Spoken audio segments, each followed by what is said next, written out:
Bonjour à tous. Alors aujourd'hui, effectivement, je vais vous tenir un discours un petit peu différent de ce que vous avez pu entendre, mais vous trouverez des thèmes évidemment qui se rapprocheront des autres interventions. Je voulais vous parler effectivement de l'Europe, de l'unité de l'Europe, de la nécessité de cette unité de l'Europe. Alors, pour commencer, je dois vous faire un petit rappel. Au sortir de la Deuxième Guerre civile européenne de 1939-45, toute la droite nationale, ou presque, était convertie à l'idée européenne, à l'idée de nécessité que l'Europe demain soit une.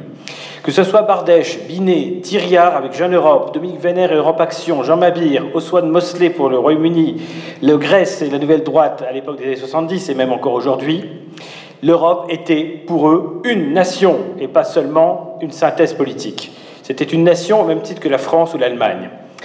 Mais il y a eu une régression. Comme toute bonne idée, il y a eu les faussaires et il y a eu les négateurs. Et le drame de ce combat, qui était une évidence pour tous, y compris même pour Jean-Marie Le Pen à certains moments, est tombé dans le piège du souverainisme et de l'europhobie. Le symbole de cette europhobie, c'est 1992 en France, c'est Maastricht.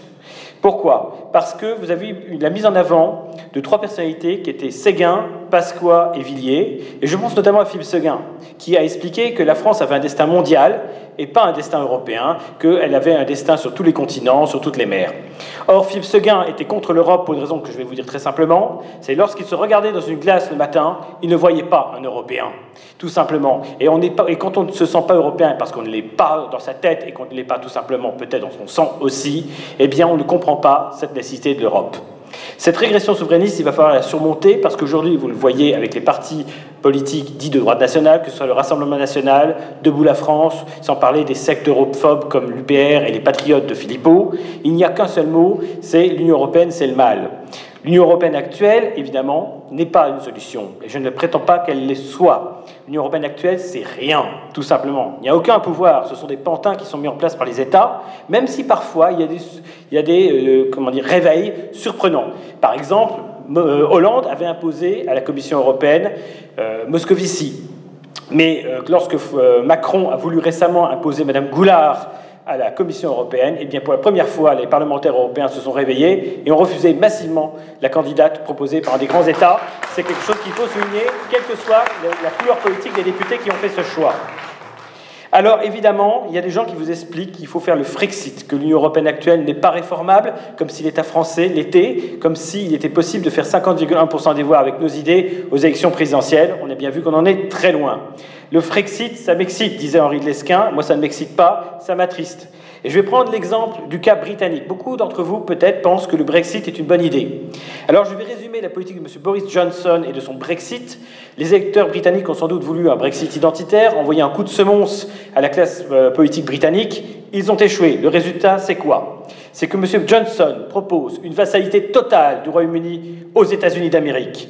Une submersion migratoire assumée, c'est-à-dire qu'il pense sans doute que les Polonais sont ceux qui violent les petites filles à Rottenham et Tottenham. C'est bien connu que ce sont les Polonais et les Bulgares qui sont responsables de ces scandales sexuels lamentables de gens qui sont issus de l'ancien empire colonial, en réalité, de l'ancien empire britannique. La réalité est donc très loin de l'enchantement du Brexit. Oui, je le dis ici, et ça va peut-être surprendre et déranger, l'Europe aussi est une nation. Pourquoi est-ce que l'Europe est une nation? Parce qu'elle réunit des gens de même naissance, de même souche, de même ascendance. Et c'est ça la nation. La nation, c'est pas un bout de papier, un bout de carton donné à n'importe qui se présente à nos portes. L'Europe, oui, est une nation parce qu'elle a l'unité de peuplement et elle a l'unité de civilisation. Une histoire commune qui remonte tout simplement à nos racines les plus profondes. Et par exemple, on peut considérer effectivement que de même que nous disions jadis, nos ancêtres les Gaulois, lorsque nous nous réclamions de la seule France, nos ancêtres, les Indo-Européens, sont le mot d'ordre des vrais Européens éveillés. Donc ça, il faut bien en avoir conscience. Alors, évidemment, nous sommes confrontés, nous, Européens, à un drame majeur, à une convergence des catastrophes, comme le disait Guillaume Fay, à savoir une dénatalité des populations européennes qui sont infécondes parce qu'elles ne croient plus en l'avenir et qu'on ne leur vend plus qu'un passé douloureux. Il y a aussi le problème de la, évidemment, submersion migratoire, c'est-à-dire du remplacement progressif des populations natives européennes par des populations venues d'ailleurs, notamment de l'ancien empire colonial, avec cette triste ironie que des gens qui nous ont mis dehors de chez eux veulent s'imposer chez nous. Il est évident que tous ces mots-là sont dramatiques. À cela s'ajoute une repentance mortifère qui relève tout simplement de l'envie de s'autodétruire. Je lisais récemment sur Internet une jeune femme européenne qui voulait se faire castrer chimiquement pour ne pas avoir d'enfants. C'est exactement l'état de la situation européenne aujourd'hui, une Europe inféconde, parce qu'elle ne croit plus en elle-même, parce qu'elle ne croit plus en son avenir et en ses ancêtres. Il est évident que par rapport à tout cela, nous n'avons pas de réponse nationale, il ne peut pas y avoir de solution nationale à un drame continental. Si le péril est commun, alors la réponse doit être commune. Elle ne peut pas être une simple synergie, elle doit être une unité de commandement, c'est une action pilotée. Alors, qu'est-ce que ça veut dire une action pilotée? Ça veut dire que demain, il faut se battre, dès aujourd'hui évidemment, mais pour demain, pour avoir une Europe qui ira de l'Islande à la Russie. Mais ce ne sera pas une Europe des États-nations où chacun se regarde en chien de faïence. Il faut que cette Europe soit un seul État. Et ça, c'est évidemment quelque chose qui peut vous choquer. Je vais vous citer deux phrases de deux nationalistes européens estimés des années 50 et des années 90. Jean Thiriard, à propos de la Communauté économique européenne, disait « Il ne faut pas la détruire, donc il ne faut pas de Frexit. Il faut s'en emparer, il faut en hériter. » Tout simplement, héritons cette Union européenne qui a été faite peut-être contre nous, mais dont nous pouvons nous emparer demain. Et Guillaume Fay disait qu'il fallait braquer le pilote européen et détourner l'avion, mais pour braquer ce pilote européen, faut-il encore déjà être dans l'avion? Et le problème, c'est que nous n'y sommes pas aujourd'hui. Alors, par rapport à tous ces périls immenses, qu'est-ce que je vous propose tout simplement? Moi, je dirige un petit parti aujourd'hui qui s'appelle le Parti des Européens. Rien que le nom du parti annonce bien la couleur. Il s'agit de défendre les Européens natifs, bien évidemment. Pour cela, il faut un État européen qui soit indépendant des États existants, qui n'en soit pas l'héritier, le tributaire. En termes clairs, si vous gardez la nationalité française aujourd'hui, vous gardez aussi tous ceux qui l'ont eu à tort. Et le problème, c'est bien là qu'est le drame. C'est-à-dire qu'on ne peut pas... Nous, quand on pense tous ensemble ici nationalité française, on pense nationalité au sens de principe des nationalités, au sens d'identité, au sens d'héritage. Et or, la nationalité française, c'est d'abord une notion juridique aujourd'hui, et cette notion juridique est universelle, donc sans valeur.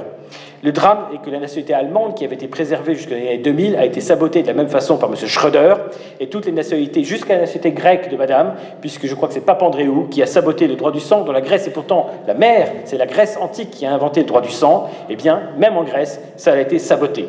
Alors, par rapport à tout cela, il faut donc une nouvelle nationalité, une nationalité européenne, mais cette nationalité doit être réservée aux Européens, elle doit être réservée aux ayants droit naturels, ceux qui peuvent se réclamer légitimement de l'Europe lorsqu'ils se regardent toujours dans la glace. Cette nationalité européenne, elle doit être exclusive, et elle doit être par le principe justement de Périclès, en 451 avant Jésus-Christ, et citoyen, celui né de deux parents citoyens, mariés selon les lois de la cité, et pas autrement, et pas selon toutes les méthodes de naturalisation que l'État français notamment est capable d'inventer. Par rapport à tout cela, l'exclusivité européenne aussi. Il ne s'agit pas seulement d'avoir cette nationalité, mais si celui qui ne l'a pas a les mêmes droits que celui qui l'a, elle ne sert à rien. Il faut que l'essentiel des droits et aussi des devoirs soit réservé à ceux qui posséderont cette future nationalité européenne. Enfin, dernier point sur l'Union européenne telle qu'elle est, il ne faut pas se fâcher contre le drapeau. Tout à l'heure, M. Benedetti parlait du drapeau bleu-blanc-rouge en expliquant qu'il n'était pas le drapeau simplement de la République et de la Révolution française. Eh bien, le drapeau de l'Union européenne n'est pas seulement celui du drapeau de l'Union européenne justement et de l'Europe, tel qu'on l'entend dans les médias. Le drapeau européen, c'est 12 étoiles comme les 12 dieux de l'Olympe, le ciel bleu de Zeus souverain. Donc il faut se réapproprier. C'est aussi le symbole de la Vierge Marie dans la cathédrale de Strasbourg. Il y en a donc pour tous les goûts, tout simplement. Dans cette affaire, il ne peut pas y avoir de victoire sans sacrifice. Il ne peut pas y avoir une Europe qui se renforce, divisée. Il faut donc conquérir Strasbourg, conquérir le Parlement européen, y imposer notre patte. Et ensuite seulement, l'opposer, non seulement à Bruxelles d'ailleurs, mais l'opposer à Paris et à Berlin. Faire de ce Parlement européen, qui aujourd'hui est une chambre d'enregistrement, une antichambre de révolution, de la renaissance de la civilisation européenne, la révolution européenne, de l'Islande à la Russie, car il ne faut pas croire que la Russie elle-même est indemne, et qu'on peut rêver de demain des Russes dans les rues de Paris pour nous délivrer. Non, la migration d'Asie centrale envahit les rues de Moscou et de Saint-Pétersbourg, la natalité russe est tout aussi médiocre que chez nous, espérer que ce soit les autres qui fassent le travail pour nous est une illusion. C'est entre Européens tous ensemble que nous pouvons réussir, et c'est ce à quoi je vous invite. Et d'ailleurs, dans ce cadre-là, aucun peuple européen ne devra être laissé de côté. Ni les Britanniques, ni les Russes, dont certains prétendent qu'ils ne seraient pas européens, alors qu'il n'y a qu'à les voir pour s'en rendre compte qu'ils le sont, ni même les Albanais musulmans, ça peut choquer certains, ou bien sûr les Serbes orthodoxes. Pas d'Européens de côté, tous derrière les mêmes barricades de la révolution européenne. L'Europe vaincra, sachez-le, et c'est à Paris, il y a très longtemps que quelqu'un l'avait dit, et que c'était même une banderole à la place de celle-ci. L'Europe vaincra car il ne peut en être autrement. Pourquoi ? Mais parce que nous sommes des Européens. Merci à tous.